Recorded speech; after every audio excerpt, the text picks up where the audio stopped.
And then Layla Hirsch versus Red Velvet with a jump start. Because, of course, it's a grudge match from the backstage heel turn that Layla Hirsch did last week, where in a minute and a half pre-tape, they were all friends, her and Red Velvet, and who was the other girl? Statlander. Sheena Queen of the Jungle, or Queen of Sheena the Jungle, or whoever the fuck it was. Chris Statlander, okay. Layla Hirsch jumps them from behind in the pre-tape and beats them up, and now it's a grudge match. So here's a jump start. And I skipped through this, thankfully. But Layla Hirsch got some heat on old Red Velvet afterwards. And here came Statlander, and Layla Hirsch ran out of the ring, and Statlander chased her, and Layla Hirsch runs up the ramp, and Hirsch stops at the bottom of the ramp, and they turn around and stare at each other, and that's when JR, and this was retweeted, and I got it, he hit the magical wall line, which he misspoke. But did you see this on Twitter? I did, because I think I saw you retweet it. What Jim Ross said was, when Layla Hirsch, that's done all this damage, runs up the entryway, and Statlander chases her out and then stops at the bottom, and then Layla turns around and they just stare at each other.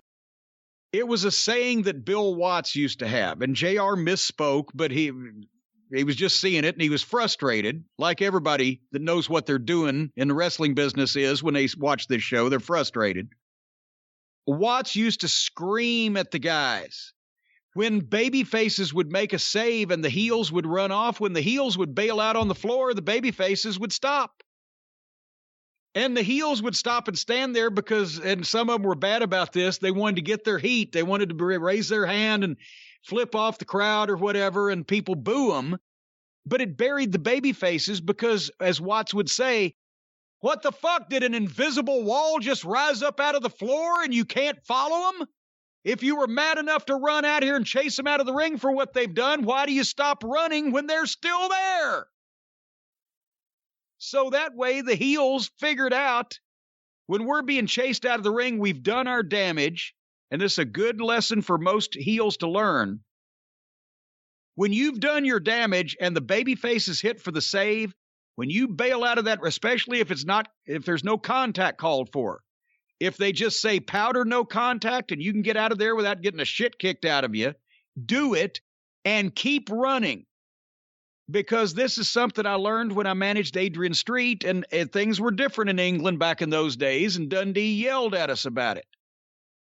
Adrian would do a fuck finish, and we'd get heat, and we'd cheat, and we'd win, and then instead of getting out on the floor and getting the fuck out of there with the heat, he would stand there with his arms up, and he would milk the crowd, and he'd yell at people, and he'd let them yell at him. And then Dundee told me, and I think Adrian was a little cranky with it, but he'd been doing that a long time. But it registered with me, you've just insulted these people. You've just pissed them off. You have made them mad. Whatever you in the ring with whatever you've done to their hero, the babyface wrestler, you've made them mad. You've insulted them. You've the equivalent of calling them names or whatever.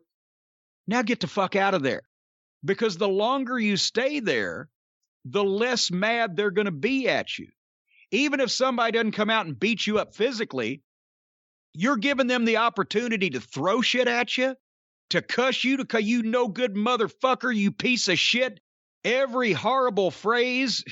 There'd be phrases that they would be kicking people out of AEW shows right and left for uttering. But the longer you stand there and let them do it, the more they've got it out of their system. The less they're mad at you. They're venting at you right now. No, that's not what you want. When you've made them mad, you've hit the insult, you've fucking slapped them in the face, you kicked their dog, whatever simile you want to draw, they're as mad as they're going to be when you hit the floor. Get the fuck out of there, because now they're mad they didn't get a chance to tell you what they thought of you. God damn it. Next week, I'll tell that motherfucker what I think of him, because now he's gone like a piece of shit coward. They're still mad. They didn't get to yell. They didn't get to cuss you. They didn't get to throw nothing at you. Does this make sense? Yes, although maybe not for Statlander and Layla Hirsch.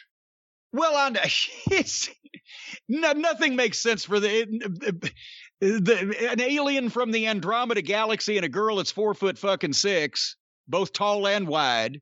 It doesn't have to make sense anyway. Nobody gives a shit. But the fucking principle is the same.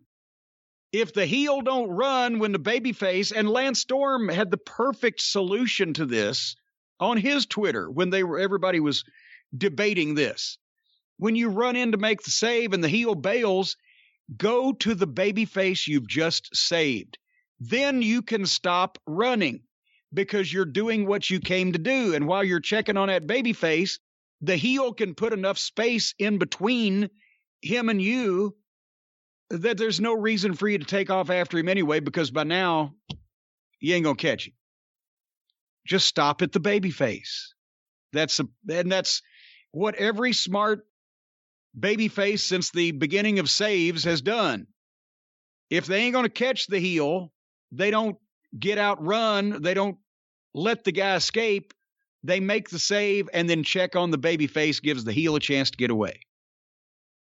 Nevertheless, that's when JR said, well, I don't understand this magical wall that comes up. It was an invisible wall, but it could be magical too. But that came from Bill Watts, who taught us all how to make sense of this shit. And who now, if we asked to watch any of these shows, would probably take the big stick he used to carry and beat all of us into fucking jelly. Or he'll give us a speech about the Russians. One or the other. One or the other. It wouldn't be about these shows. I couldn't get him to watch one of my shows 20 years ago and give me a critique on it. I don't think that the Federal Reserve has yet printed the money that it would take to get Bill Watts to watch any of these programs. Hold on. You asked him to watch OVW and he wouldn't? Yes. It was after we did Christmas Chaos. I sent a couple of TVs. I said, could you tell me what you think? I never heard anything back. He didn't want to watch any fucking wrestling. Not enough Russians. There you go. Actually, we had a Russian. No, we didn't. He was Czechoslovakian. Anyway,